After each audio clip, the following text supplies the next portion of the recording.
And this is a case from the book. And you'll notice that I've concealed some of the information in this case because, again, I don't want to just supply you with all the clues that you need to just do step 3, which is synthesizing the clues to make a diagnosis.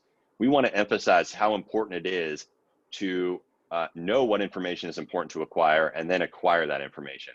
So what we'll do is we'll read the bare bones of the case, then we'll generate a framework around a problem in this case, and then we'll use that framework as our collection of hypotheses to ask and look for certain findings on exam, and then we'll try to solve the case.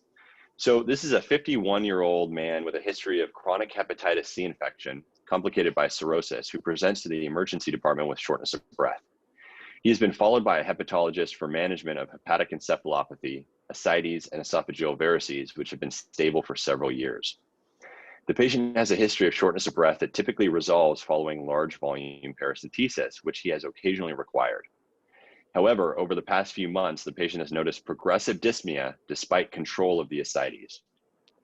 Heart rate is 100 beats per minute, and the respiratory rate is 24 breaths per minute. Hemoglobin oxygen saturation by pulse oximetry is 85% on room air with the patient in the upright position. Arterial blood gas on room air shows that the pH is 7.48. The partial pressure of carbon dioxide is 32 millimeters of mercury, and the partial pressure of oxygen is 56 millimeters of mercury. What is the most likely cause of hypoxemia in this patient? Okay, so let's pick a problem from this case to build our framework around. And you could pick a few different problems. I would say dyspnea and hypoxemia are the obvious choices in this case, and either of them are good choices. Sometimes, depending on the case, if it's a complex case with multiple problems, multiple disparate problems, it's very helpful to generate multiple frameworks for each of those problems in a case and see where the overlap, what conditions are present in each of the frameworks, and then focus on those problems. That's similar to how a Venn diagram works. So for the sake of this talk, we're going to choose hypoxemia, and we're going to build our framework around hypoxemia in this case to try to solve it. First of all, to try to understand what information is important for us to gather from this patient, and then we take those clues, synthesize them, and make a diagnosis.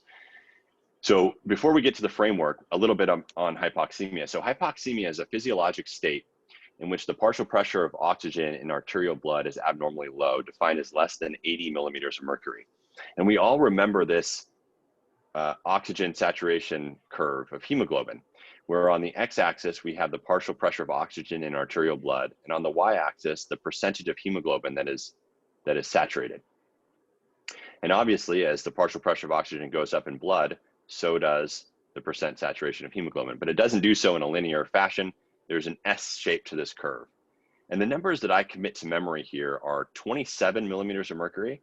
Why? Because that corresponds to 50% hemoglobin saturation. And the other number I like to memorize here is 60 millimeters of mercury. Why? Because that corresponds to about 9% hemoglobin saturation. And so those are just two nice frames of reference to think about when you're approaching hypoxemia and thinking about the partial pressure of oxygen in arterial blood. So let's begin to build our framework for hypoxemia. And the first branch point in the framework is whether the patient has a normal AA gradient or an elevated AA gradient. So that begs the question, what is an AA gradient? An AA gradient is the difference in partial pressure of oxygen between the alveoli, which is the big A, and arterial blood, which is the little a. So can I ask you guys to all mute your microphones? There's a little bit of background noise. If you can mute your microphones, that would be great. But I would like to learn how the dog to be fluid. If you can mute your microphone, that would be great.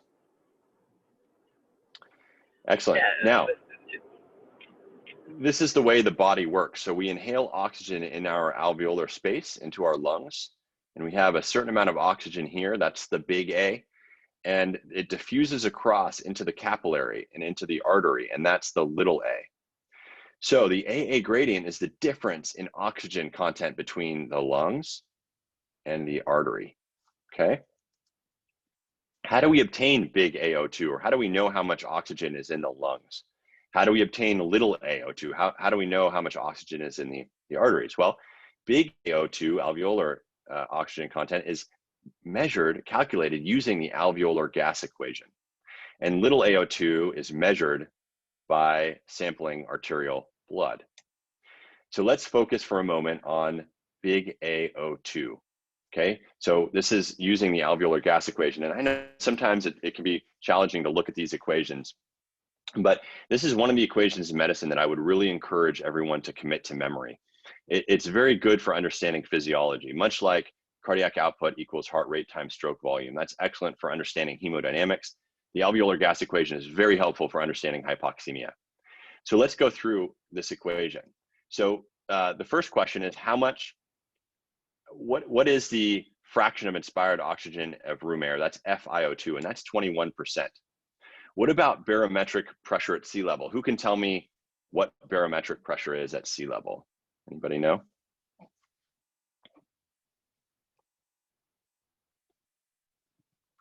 "760 millimeters of mercury," or 760 torr. That's exactly right. Now, in Portland, Oregon, where we're pretty much at sea level, it's 760 millimeters of mercury. But you know, in Mexico City, where you guys are, I did my homework. I looked this up, and you guys are at quite a high elevation. Does anybody know what the atmospheric pressure is in? Yep, exactly, around 580. Exactly. Yep. Okay, how about the water vapor pressure? That's 47.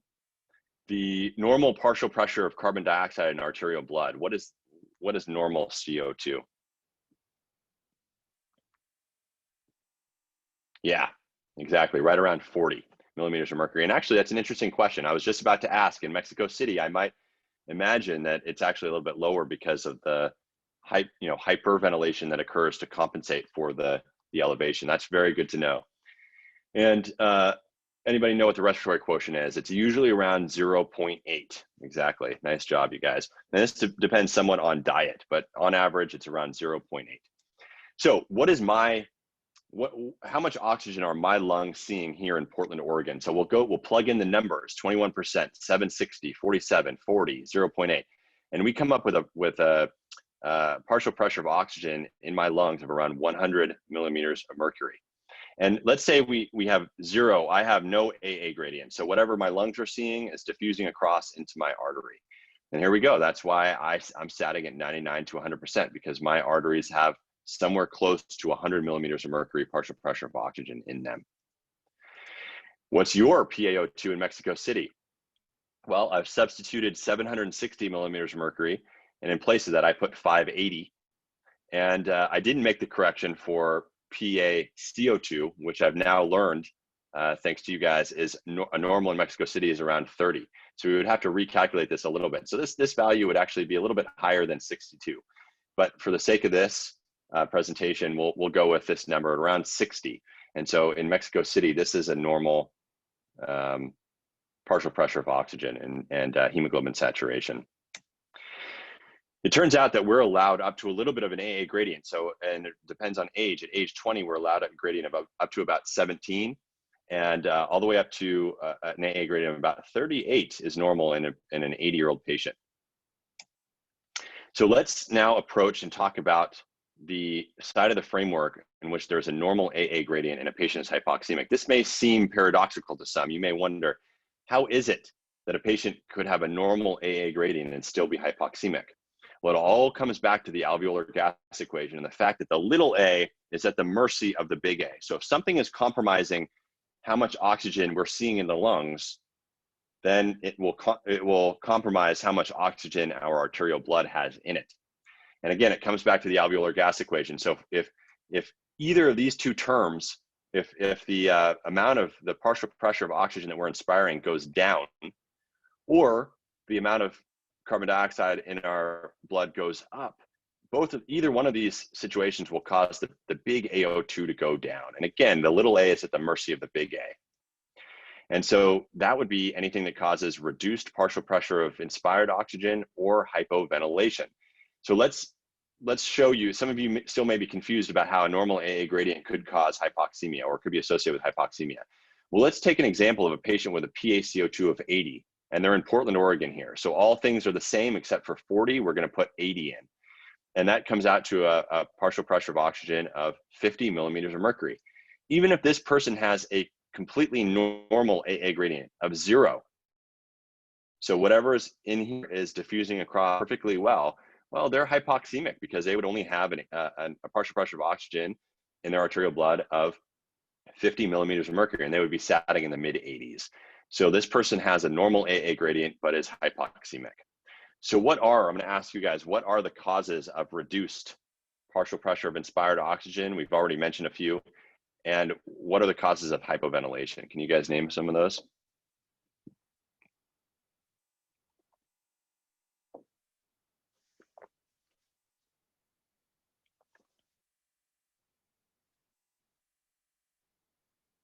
Yes, exactly. So on the left side, so high altitude is a classic cause.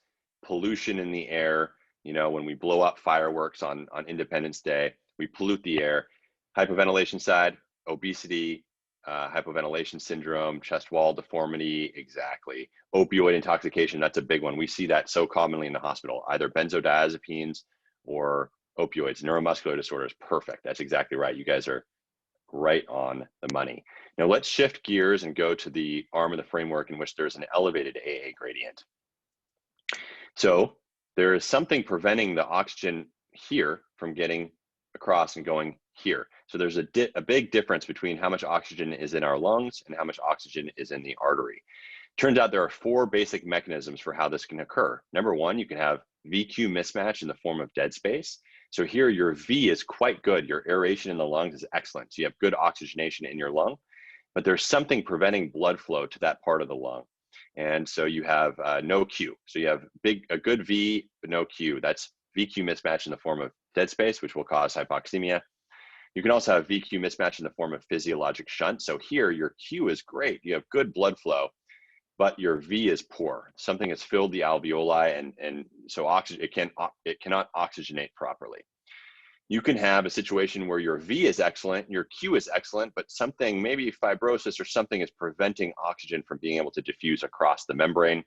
And then finally, your V is excellent, your Q is excellent, the membrane is fine, but you have this shunt going across, taking deoxygenated blood across to the other side of the capillary. Now, can you guys name some conditions that would cause each one of these mechanisms? Let's just name 1 or 2 in each category. What's the classic cause of dead space where you have blocked blood flow to a part of the lung? Pulmonary embolism, perfect. How about physiologic shunt? What can fill the alveoli, thereby causing physiologic shunt? What conditions? Yep, pneumonia is a great cause. This could be pus. It could be water in the form of pulmonary edema or heart failure. It could be ARDS, exactly. It could be blood in the form of diffuse alveolar hemorrhage. The alveoli could be collapsed, so from atelectasis. Good. How about impaired diffusion? We have some fibrosis here, maybe causing an issue with interstitial lung disease, perfect. And then where are the 2 locations in the body that these anatomic shunts typically show up? Where do patients develop these large shunts that cause hypoxemia? What are the 2 organ systems?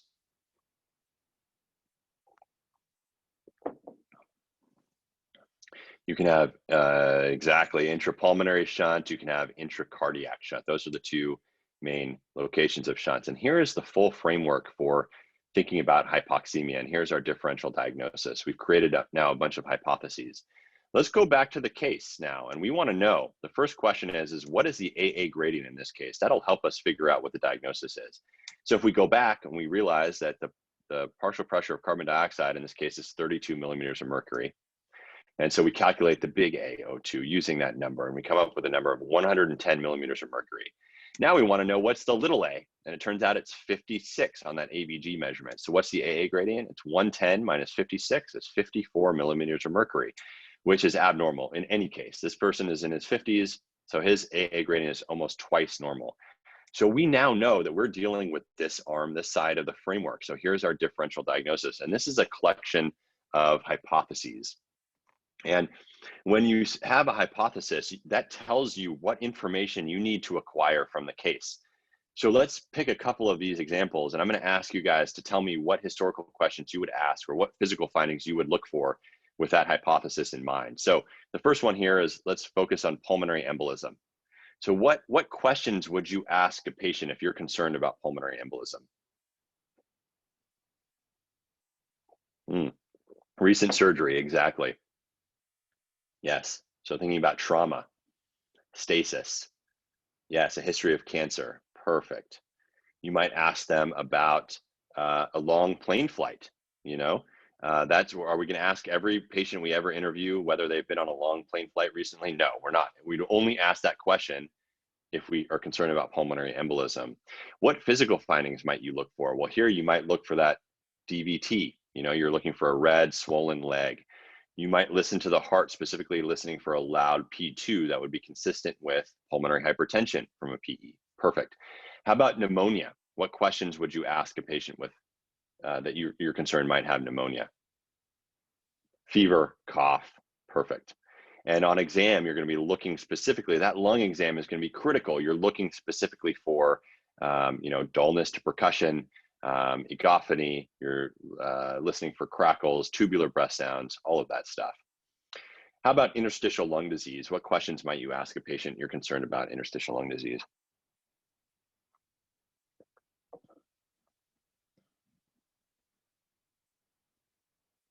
Yes, so dyspnea with effort. Yeah, what job do they have? What is their career? What exposures have they had in their life?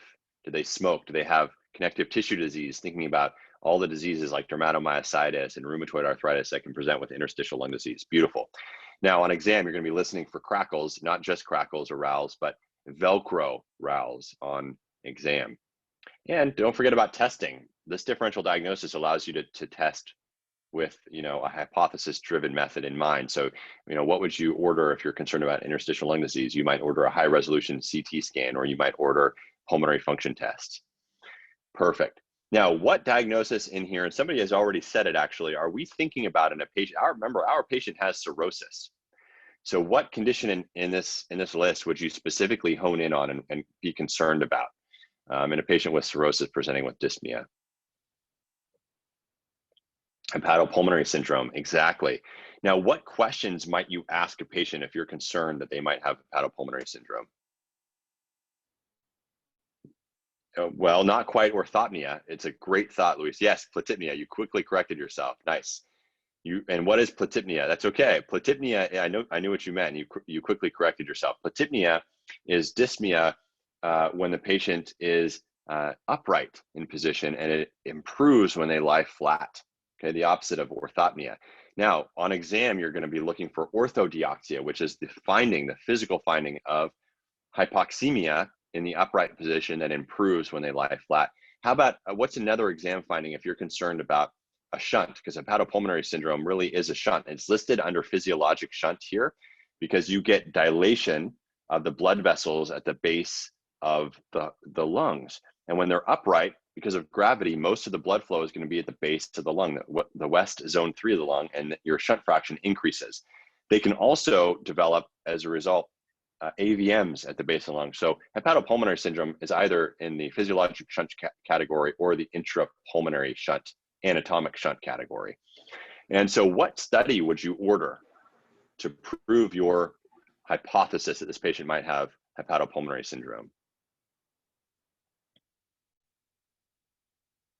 Anybody know? Yes, you can order an echocardiogram with bubbles, exactly. And so, you order the TTE with bubble study, and that can prove your hypothesis. Did we mention the other physical exam finding that you might see in somebody with a shunt? Maybe on their hands? What would you look for? Clubbing, perfect. So let's go back to our case, and now we have some of this information filled in for us.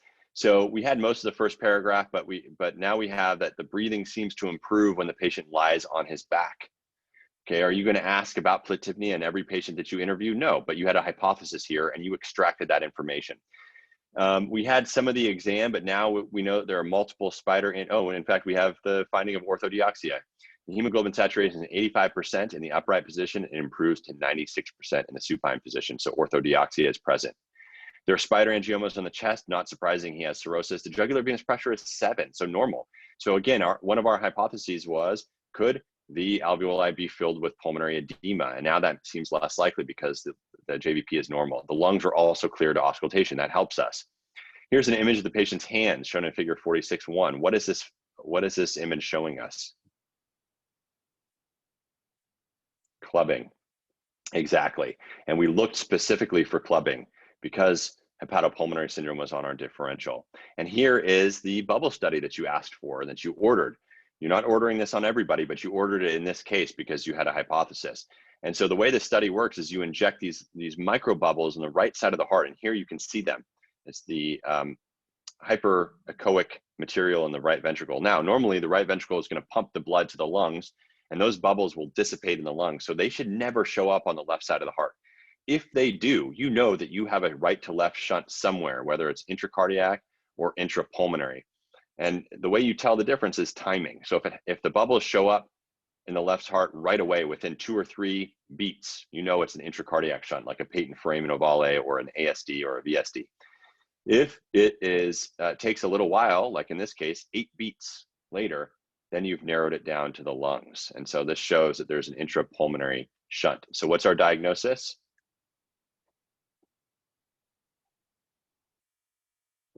Hepatopulmonary syndrome, exactly.